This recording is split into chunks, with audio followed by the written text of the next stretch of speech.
Good evening, friends. I'm Steve Benoon. You're watching Fact News Network, and we are live here on Fact News Network. We don't get as many viewers as what the broadcast over on Israeli News Live does, but perhaps some of the folks over there will actually begin to join us here on Fact News Network, where we cover breaking news that is happening around the world. And more you will see that here on Fact News Network. Don't get quite into so much of the controversial issues that is featured on Israeli News Live, but we will be covering those stories that are happening as we see those things and try to give you a little bit of perspective about what's going on there. One thing I do want to bring to your attention, though, those of you that may watch True News, their channel has been terminated. From what we understand, we spoke to some of the people there. Their channel was terminated after the interview from Stephen and Yana Benoon over there on True News. It was deemed as hate speech. Can you believe it? It's unreal. But listen, those of you that do watch True News, you have to understand, even though YouTube has permanently banned them, you can watch their broadcasts on their websites. Right where we're at right now, truenews.com. You can actually see their news on their website. It still airs there live, and they are looking at doing another platform of some sort. So as soon as we can find out what that platform will be, we'll try to let you guys know about that as well. And I know that will be discussed tonight later on Israeli News Live. You might want to catch that, a very provocative broadcast over there, something that we can't even air on this channel here. Anyway, let me kind of bring you up to speed of what's going on there. NATO is backing Turkey. There's some evidence of that already, but as you can see, this is one of the reasons why. This is a Turkish tank there in Syria that has been struck by Syrian military, and they continue to kill each other on both sides of the fence there. Both the Turkish soldiers and the Syrian soldiers in conflict.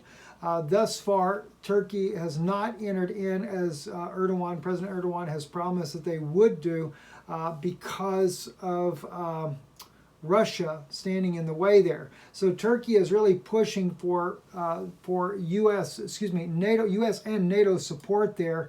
And in fact, we're going to be going to a clip here in just a few minutes that is disturbing. I need to let you know that in advance there.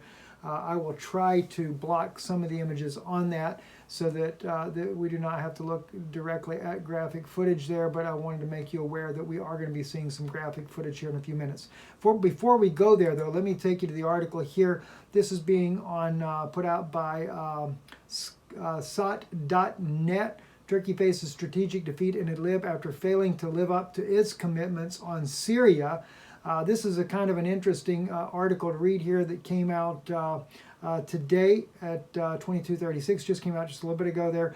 But it talks about under the 2018 Sochi agreement, Turkey was supposed to disarm and disassociate itself from the terrorist organization Hayat Tahrir al-Sham. Its failure to do so has sown the seeds of Turkey's inevitable defeat in Syria. Now, the article is saying their inevitable defeat, but if NATO steps up the fight in there, it's not going to be so easy on Syria, and it will definitely put Russia at odds with the United States, which under President Trump, they've tried to keep somewhat of a civil relationship, but this could really turn very awkward very quickly.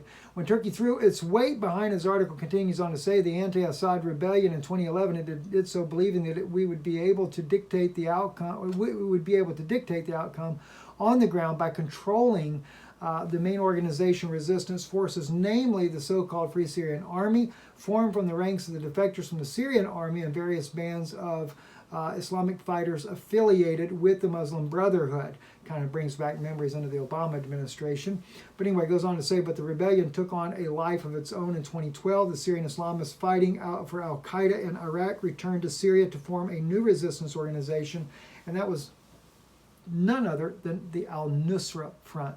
Over time, Abu Mahad Jalani's al-Nusra Front emerged as the most effective anti-regime combat organization, surpassing the Turkish-controlled FSA relevance on the battlefield, al-Nusra Front's al-Qaeda affiliation. And of course, by 2017, they were doing some pretty nasty works there. And the terrorist group, in the eyes of much of the world, including Turkey, was really the main force that they could use to defeat Syria.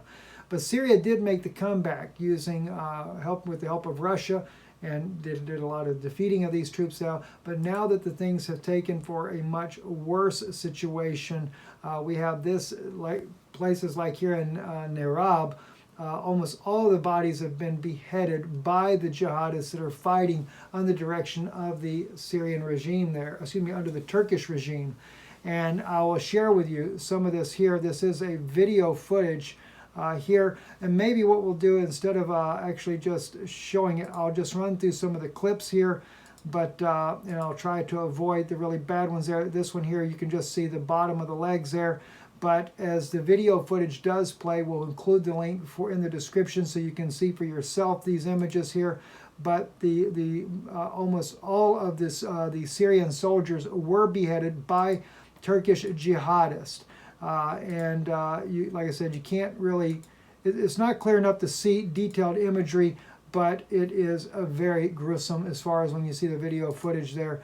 You'll see a bunch of chickens running around, which is very unusual to see chickens really eating on the blood or whatever. I don't know if it's thirst issues or whatever, but very, very gory situation there. And this is what Turkey backs. Turkey, and not only Turkey, but the United States also backing these types of jihadists there in this part of the world there.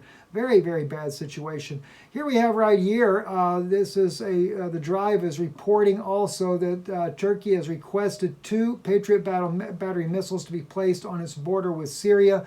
This was after several of the Turkish soldiers were killed by airstrikes with Syria and Russia, both pushing back their threats of offensive there in the region there. And also we have on this, let's see, where are we at here? I think that's where I already got that one. Kind of skip over that right there. Russia also is cozying up to Syria's Kurds amid the rift with Turkey. Russia definitely trying to find some alliances in the area there. And those of you that know, we've spoke about this before over on INL quite frequently, how that the Kurds have always been thrown under the bus, whether it be by the United States and even Russia in the past has thrown the Kurds under the bus.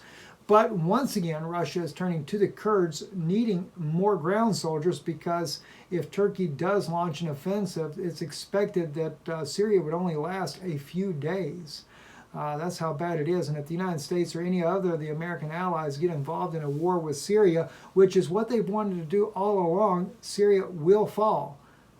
Will then Russia stay fighting for Syria, or will Russia back out of the fight and allow the NATO allies to come in there and totally destroy the country of Syria, wiping out massive populations of civilians that have been trying to rebuild after the defeat of the jihadists inside the region there? That is yet to be seen. And all this because President Bashar al-Assad has been determined to liberate the rest of his country. And thus far, west of the Euphrates River, he's doing a pretty good job, but that may not last for long. According to the article here, it says the U.S. administration is said to be considering options to back Turkey in a potential thrust in Idlib. In a further move, pleasing Ankara has reported caution the Kurds to stay out of the conflict. Russia, for its part, appears to have unfolded the Kurdish card, albeit rather discreetly, at this time in a way that goes beyond reviving the dialogue between the Kurds and Damascus. Those of you that have ever watched over on INL, we have covered that before, how that the Kurds never could quite make an agreement with Damascus because, they just didn't want to give up territory. They still want their own country. And the Kurds seem to be more loyal to Israel than they are to President Bashar al-Assad of Syria. So it's a very serious situation. RT also is weighing in on the possibilities of an all-out war between Russia and Turkey. Will that actually come to blows? In this article here, Shadow of War, what are the odds Turkey will start a full-scale offensive against Syria and Idlib? In the article here, they say tensions are boiling over between Ankara and Damascus as Turkey vowed to take matters into its own hands, openly intervene in Syria's Idlib province where government forces are routing the Turkish-backed militants.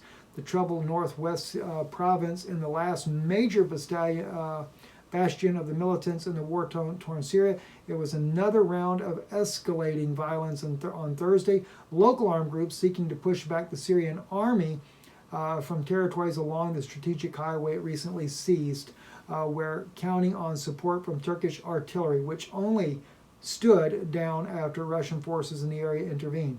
Ankara does not plan to back down. However, the President Recep Tayyip Erdogan recently declared that a Turkish offensive in Idlib is just a matter of time. Meanwhile, Moscow has described any direct Turkish military involvement in Syria as the worst case scenario. How likely is it to happen? Well, they go into that in the rest of the article. We'll post these in the description below once this live broadcast is posted. And we will also be working with some of our friends that have been moderators for us on other channels there to come in and help moderate this one as well. Thank you for watching. I'm Stephen Ben-Nun. You're watching Fact News Network.